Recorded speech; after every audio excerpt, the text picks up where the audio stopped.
नमस्कार। कृषि से जुड़ी महत्वपूर्ण जानकारी लेकर किसानों के द्वार हम लाए हैं पूसा समाचार। पूसा समाचार के इस खास अंक में मैं डॉक्टर गिरिजेश सिंह मेहरा, वैज्ञानिक कृषि प्रसार, एवं मैं डॉक्टर सीमा सांगवान, वैज्ञानिक सूक्ष्म जीव विज्ञान, पूसा संस्थान की ओर से आप सभी दर्शकों का हार्दिक स्वागत करते हैं। आज हम दर्शकों को फसल विविधीकरण एवं अमरूद में सस्य क्रियाओं की जानकारी देंगे। पूसा समाचार के माध्यम से विभिन्न प्रदेशों से किसान भाई लगातार अपनी समस्याएं एवं सुझाव हमारे व्हाट्सएप नंबर 9560297502 पर भेज रहे हैं, जिसका समाधान हम पूसा व्हाट्सएप सलाह सेगमेंट में आपसे साझा करेंगे। और अंत में मौसम खबर। फसल विविधीकरण यानी क्रॉप डाइवर्सिफिकेशन एक ऐसी प्रणाली है जिससे मृदा स्वास्थ्य में सुधार के साथ साथ जलवायु परिवर्तन से जुड़े कई जोखिमों को कम किया जा सकता है। सफल एवं लाभकारी विविधीकरण हेतु कौन कौन सी सब्जियों, फलों एवं दलहनी फसलों को शामिल किया जा सकता है, इसकी विस्तृत जानकारी दे रहे हैं हमारे पूसा संस्थान के विशेषज्ञ डॉक्टर SS राठौर। इन क्षेत्रों में जहाँ पर की वार्षिक बरसात 50 सेंटीमीटर से कम होती है, जल संसाधन सीमित होते हैं, वहाँ पर ऐसी हम फलदार वृक्षों का चुनाव करते हैं जिनकी जल मांग बहुत कम होती है, जिसमें मुख्य रूप से आप देखेंगे तो करौंदा, आंवला, फालसा, मोरिंगा जिसे हम सहजन भी बोलते हैं, इसके साथ में अनार और अमरूद भी है। इन फलदार वृक्षों को हम लगाते हैं और 3-4 साल में इनमें फलों का आना शुरू हो जाता है, इनकी कैनोपी का काफ़ी विकास हो जाता है। तो इनके बीच में जो जगह होती है, करीब 2 फलदार वृक्षों के बीच की जगह करीब 4 से 5 मीटर की हम रखते हैं।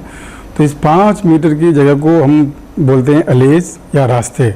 तो इन अलेज में हम फसल विविधीकरण के माध्यम से मौसमी फसलों को समावेश करके और अधिक उत्पादन ले सकते हैं। लेकिन मौसमी फसलों का जब हम चुनाव करते हैं तो हमें ध्यान देना होगा कि ऐसी फसलों का चुनाव करें जो कि पूरक का काम करें, उनमें प्रतिस्पर्धा बहुत कम हो, आपस में भी और फलदार वृक्षों के साथ भी। इसके लिए हम दलहनी, तिलहनी और सब्जी वाली कुछ फसलों का चुनाव कर सकते हैं। दलहनी फसलों में अगर हम बात करें, जो अभी मानसून का मौसम आने वाला है, बरसात का सीजन आने वाला है, तो अभी हम इस समय खेत तैयार करके जैसी बरसात होती है तो मूंग की बुवाई कर सकते हैं। मूंग की बुवाई करने के लिए जैसे 12 से 15 किलोग्राम बीज प्रति हेक्टेयर के लिए पर्याप्त रहता है। और इसकी कुछ किस्में जैसे कि पूसा 9231, पूसा विशाल, विराट, IPM 02, 03, ये कुछ ऐसी किस्में हैं, इनको लगाते हैं तो इनकी जो फसल अवधि होती है करीब 55 से 65-70 दिन की होती है और 10 से 12 कुंटल तक आपको पैदावार मिल सकती है। मूंग की अगर बात करें तो बाज़ार में इसका भाव भी अच्छा मिल जाता है। और मूंग साथ में एक दलहनी फसल भी है जो कि नाइट्रोजन को भूमि में स्थिरीकरण करती है, जिससे कि भूमि की उर्वरा शक्ति में वृद्धि होती है और फलदार वृक्ष और उनकी बढ़वार भी अच्छी होती है, आगे चल के उनमें भी फलन अच्छा होता है। इसके साथ में हम लोबिया इसको भी लगा सकते हैं। लोबिया की अगर हम बात करें तो इसमें पूसा सुकोमल, पूसा धारानी बहुत अच्छी किस्में हैं, जिनमें करीब 40-45 दिन में हमको हरी फलियां प्राप्त होना शुरू हो जाती हैं, जो कि सब्जी के बहुत काम में आती हैं। ये हरी फलियां जो लोबिया की होती है प्रोटीन में काफ़ी रिच होती हैं और इस वजह से इनका बाज़ार भाव भी अच्छा होता है। और एक क्रॉप से, एक फसल से लोबिया से करीब 6 से 7 टन तक हरी फलियों का हम उत्पादन ले सकते हैं। और इसके साथ साथ में जैसे जहाँ इन क्षेत्रों में हम ग्वार की फसल को भी लगा सकते हैं। ग्वार को हम कई सारे उपयोग के लिए इस्तेमाल करते हैं और इसकी हरी फलियाँ भी सब्जी के रूप में काम आती हैं। इसमें कुछ जैसे किस्में होती हैं RGC 1002, RGC 1003, ये इनको हम सब्जी के रूप में भी ले सकते हैं और दाने के रूप में भी ले सकते हैं।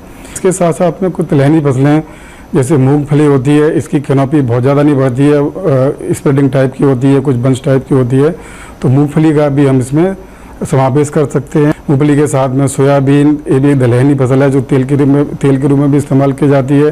पानी को हम संरक्षित कर लेते हैं, भंडारण कर लेते हैं। तो रबी के मौसम में सरसों जो जल्दी पकने वाली किस्में होती हैं, जैसे पूसा सरसों 26, पूसा सरसों 28, और आलू भी जैसे कि ये कुपरी चिप्स होना, इनको अगर लगाते हैं तो ये देखा गया है कि 1 हेक्टेयर में किसान भाई 2 से लेकर 2.5 लाख रुपए नेट इनकम, शुद्ध लाभ प्रति हेक्टेयर से कमा सकते हैं।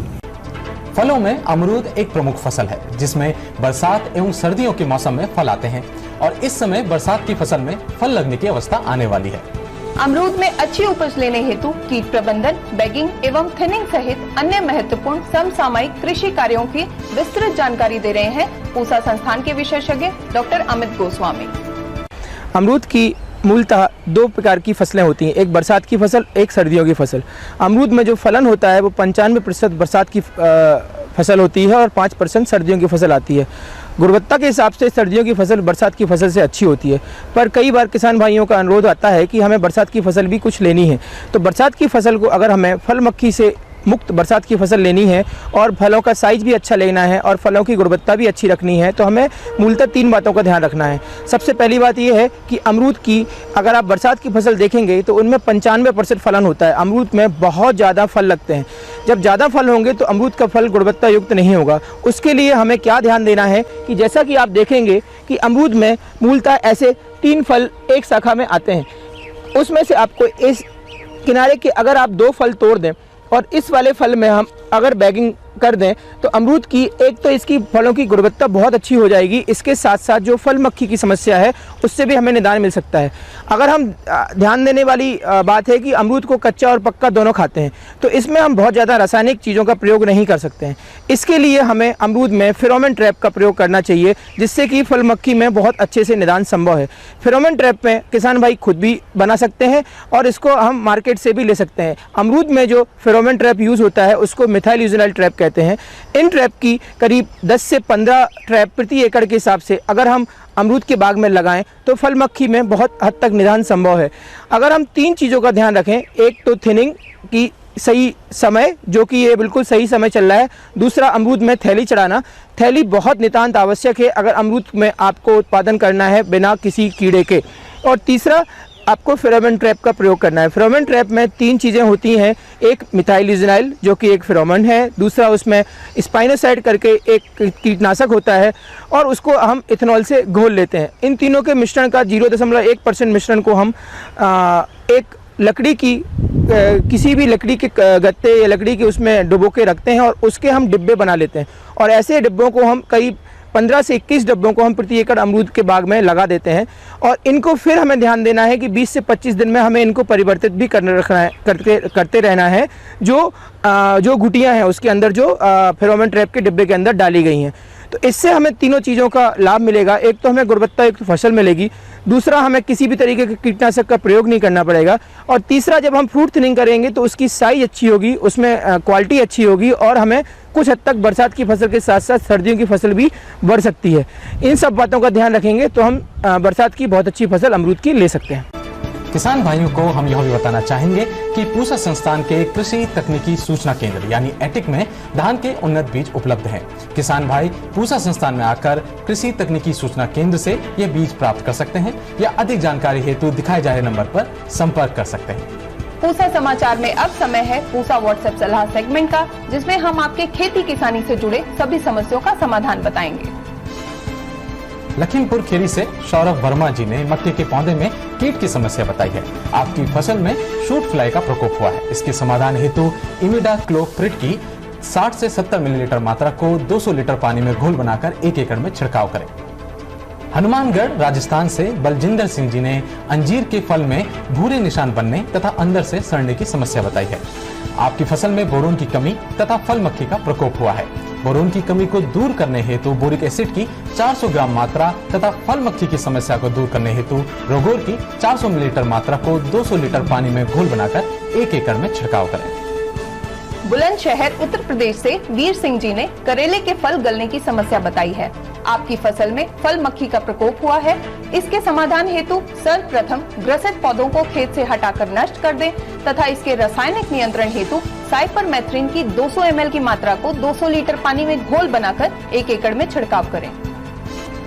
पंजाब से कई किसानों ने किन्नों के बाग में पत्तियों के सिकुड़ने एवं पीले पड़ने की समस्या बताई है। इस समस्या के कई कारणों में पोषक तत्वों की कमी प्रमुख है।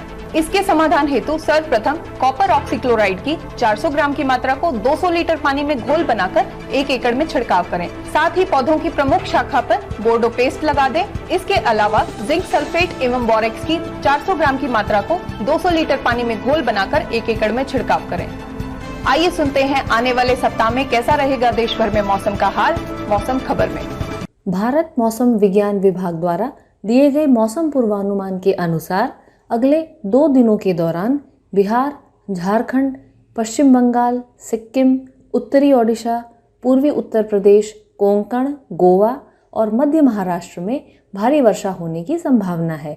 20 जून को उत्तराखंड, पूर्वी उत्तर प्रदेश, पूर्वी मध्य प्रदेश, बिहार, उप हिमालयी पश्चिम बंगाल, सिक्किम, असम, मेघालय और तटीय कर्नाटक में तथा 20 से 21 जून को कोंकण और गोवा में तथा 21 और 22 जून को अंडमान निकोबार द्वीप समूह में कुछ स्थानों पर भारी वर्षा की संभावना है।